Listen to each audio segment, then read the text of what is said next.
Okay, so we are now here beginning with the Direct Connect. So Direct Connect provides you a dedicated private connection from a remote network into your VPC, and the dedicated connection must be set up between the data center and the AWS Direct Connect location. So it's really a private connection, and therefore, because it is a private, is going to be more expensive, and then running your own VPN solution.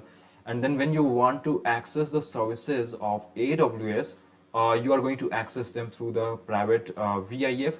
Now it's going to bypass completely your internet service provider ISP, so that means that it goes over private networks. So therefore it's going to reduce your public network cost. It's going to increase the bandwidth that you have into AWS and increase the stability of your connection. By default, direct connect is not redundant, and so you must set up a failover direct connect connection. So second one, or use a VPN as a failover, which is a very common setup as well. So let's talk about the visual interfaces VIF.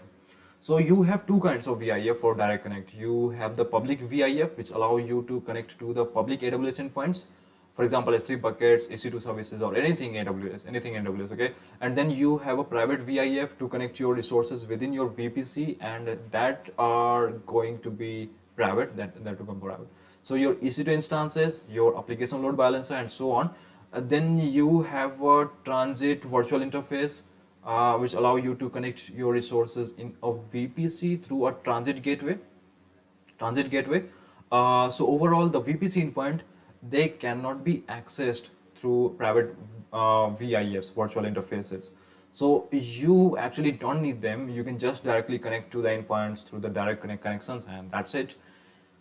Uh, so if you look at the direct connect, how does that work? Well, we have a reason that we want to connect to corporate data center, and where we are where we are on our customer network. And then we have a direct connect locations that has an AWS edge with AWS case with a direct connect endpoints, and has also a customer or partner case with a customer or partner router. Then your own data center, you are going to run your customer router or firewall. And so in blue is a so here in the diagram, in the blue is a private visual interface, and in green is a public visual interface. So blue is a private visual interface, and then we connect from the customer router to the customer or partner router to the direct connect endpoint into a virtual private gateway. So this allows us because it's a private visual interface to connect to the private subnet and our EC2 instances within it. But if you wanted to connect to the public area services, for example Amazon Glacier or Amazon S3, then you would require to use a public visual interface. So for this, we would also connect the same way, okay, and all the way to the direct connect endpoint. But in the public visual interface, directly goes into the AWS services, and you are good to go that way. There was a small error in the arrow naming. So private virtual interface is with the blue arrow, and the public virtual interface with the green arrow. You may correct it now. Earlier it was somewhat misaligned. So in terms of we would be in terms of connection types, of direct connect, you have two. You have the dedicated connection of different sizes, and so you can be so it can be 1 gigabits per second, 1 GB per second, and 10 gigabit per second, or 100 gigabit per second capacity.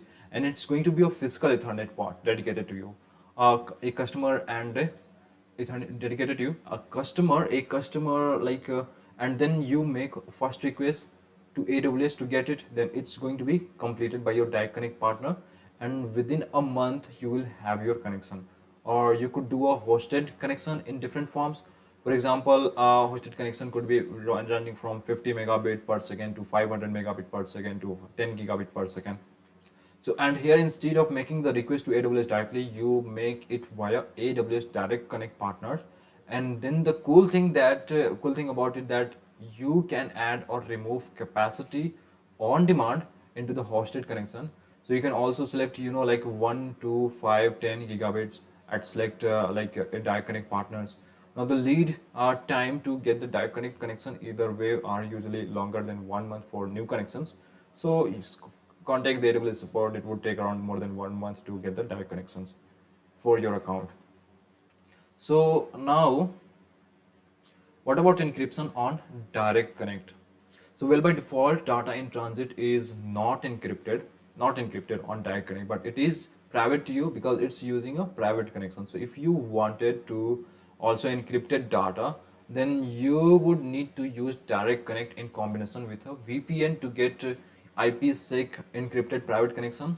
Then if you were to use the VPN over direct connection, it will leverage the public visual interface, and you would use the setup to get an extra level of security, but it's slightly more complex put in place, and may not be as beneficial as encrypting a public connection. So let's take an example here. We have our corporate data center and our VPC, and then we have the direct connect connection in the middle, as you can see in the diagram. Uh, so we establish the connection, and we would establish a VPN connection over it to encrypt all the data on our direct connect connection. So this is how you could have the encryption with direct connect.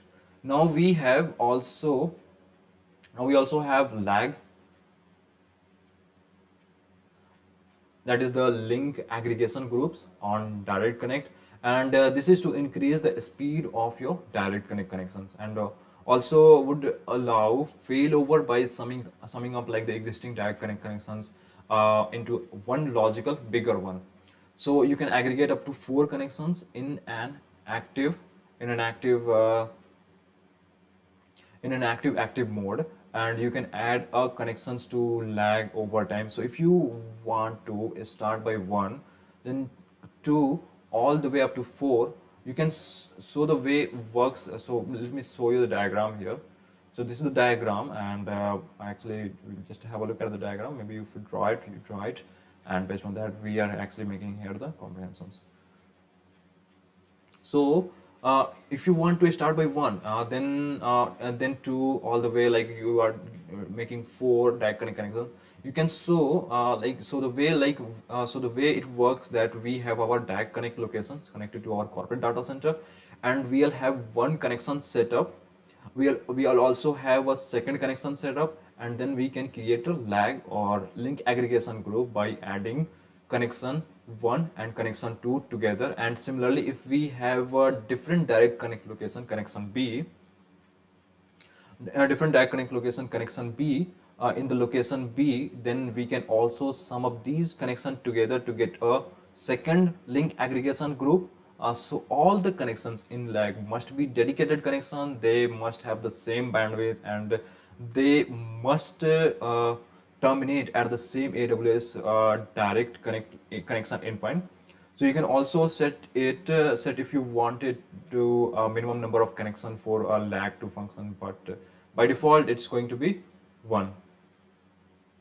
So next we have direct connect gateway.